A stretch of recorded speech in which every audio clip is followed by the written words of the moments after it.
Et sur mon deuxième point, pour aller chuter, deuxième proposition, Ezali Mokonzamboka.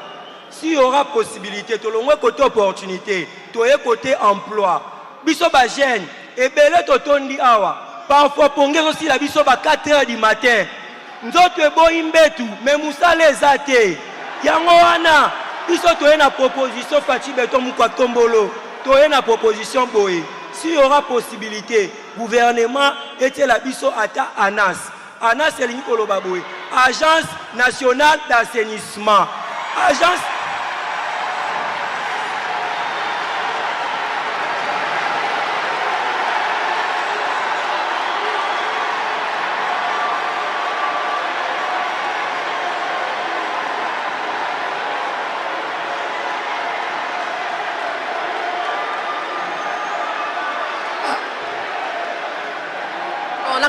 Parole.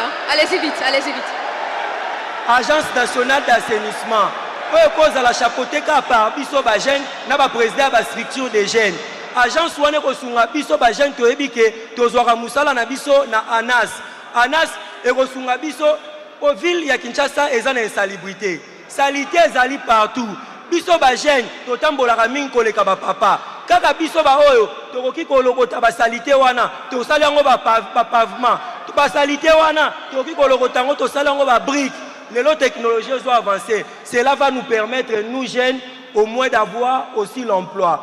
Ainsi, pour finir, son Excellence, Monsieur le Président, je tiens à m'agenouiller.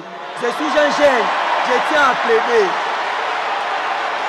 Excellence, Monsieur le Président, je ne suis pas né dans une famille qui est riche. Pas richeté. Papa Nayoka Sango. Batunyo so bakutana président de la République. Ba vie na bango changea. Papa changer vie na ngai. Papa changer vie na ngai.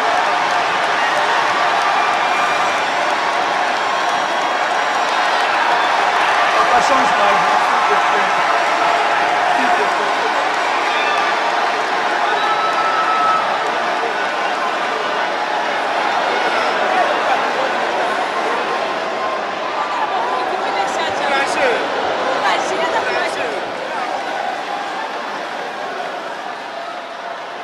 Je lui arrache le micro parce qu'il a beaucoup à dire.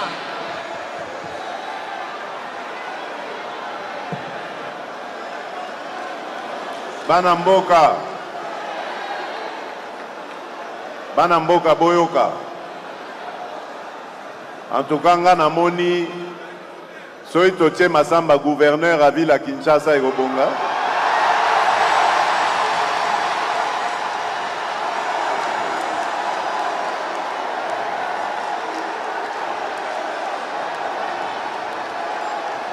En tout cas, Ayebi Moussala, bon, ça c'était une ezaki moi boutade, moi blague nasaki.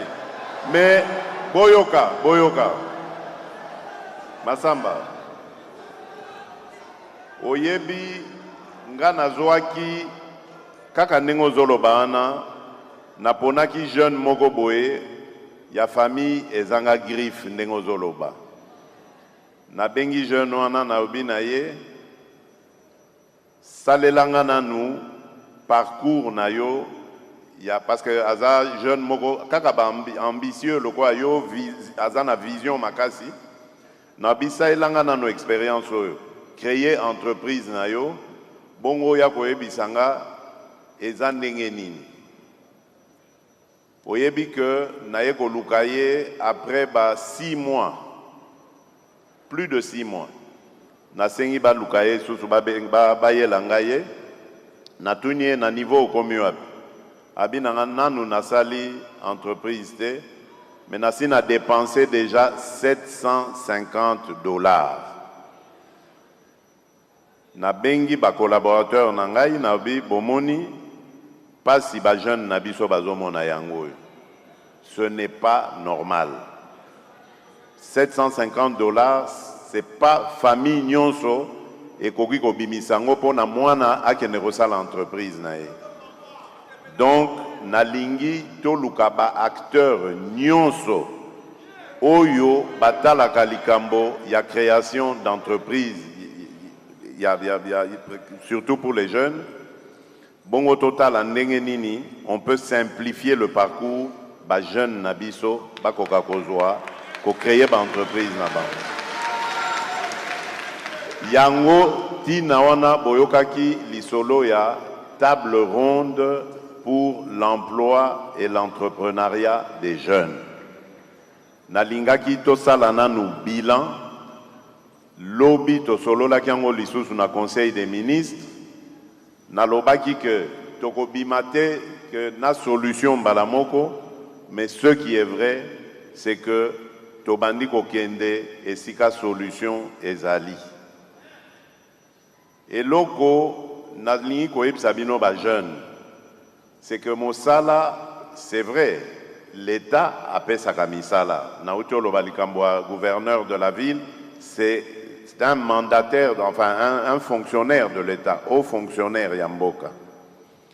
Mais esika misala mizwamaka ebele ezali naba création d'entreprises, le quoi petites et moyennes entreprises, petites et moyennes industries, des secteurs où ebotisaka misala ebele. Nga na yebi epe nazana confiance na jeunesse na biso.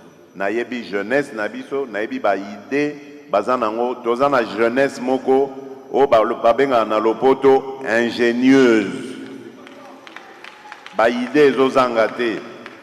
Mais eloko ezozanga biso ezali koyeba ko encadrer ba jeune wana, ko mema bango sikoyo esika ba opportunité ekoki komona na pona bango. Yango wana tina ya table ronde et puis ndenge bolandaki ne bandeli na félicitaki ministre oya jeunesse, ministre na biso ya jeunesse, a eu pe initiative ya village d'opportunité pour na kokutanisa ba jeune bazoluka misala na ba entreprise o ezali koluka ba jeune. Eloko mingi o ezangaka biso ezali information. Yo koki kovanda no lobi aussi si classe na yo na kotsi ba CV, oui. Mais kokotsi ba CV wana, ce n'est pas normalement la bonne solution. Il faut pas orienter yo. Na bamboka poto kuna bazalaka na ba entreprise justement o ya lokwa ya biso tozaka nango onema wa. Baza na ba chargé ba personne o baza chargé ya kolandela. Donc tant ozotika CV na yo yende mutu sikoyo aza na kati ya entreprise wana koluka sikoyo ba opportunité. Nde yango bomoni to salaki susu ba réforme na ONEM to sengi bango ba poussana davantage auprès des entreprises pe ba benda ba jeunes, surtout ba jeunes entrepreneurs ou demandeurs d'emploi baya bakutana eza na Carrefour. Po eloko ezanga rabiso mingi ne na lobaki eza manque à information. L'information sur ezate ba opportunité pe ezali ko échapper yo. Donc tolingi kokotisa ordre na katuana. Likambo yo ya motu ya msu na bosanaki na ba intervention na nga ya liboso. Oyo ezali projet na biso oya monene nga nazomona ezali identification ya population na biso. Parce que bato ebele na monia wa ba défilé o esalemaki ba on a sepela inangwa wa na moni ba maman maraîchère, na moni ba maman vendeuse et tout ça. Mais nyonso wana ezali secteur informel ya économie na biso. Mbongo ezali ko échappé mingi na trésor, mbongo tokoki ko mobiliser ko tiana ba fonds de garantie pour ba fonds de garantie wana et ko rassurer ba banque et ko pesa ba crédit ya bato lokwa bino boye maye les ali initiative ezali. Donc identification en population tozali ko sa les ali ko pesa congolais nyonso oyo banda oyo auti obotama ti na le plus vieux des Congolais ou la plus vieille des Congolais pour être baye babango na l'État à cause d'un numéro national à vie toyebi que muto abota maka na date boye na kombo boye numéro tel numéro 1 et Rolandais na vie et qu'on permettre biso mbula matadi toye bandenge ya kolandela ba vie na évolution ya population na biso.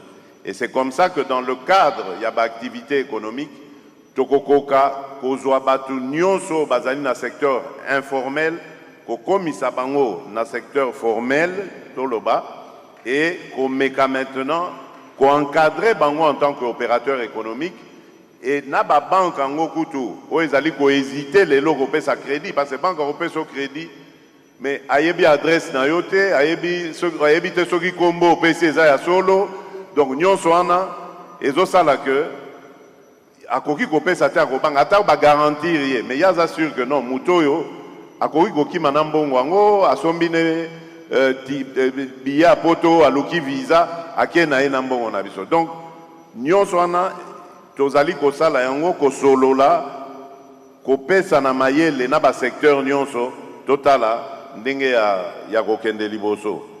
Alors na likambo lobi o etali yo moko personnellement na komona yo na sima bongo toso la sko malam.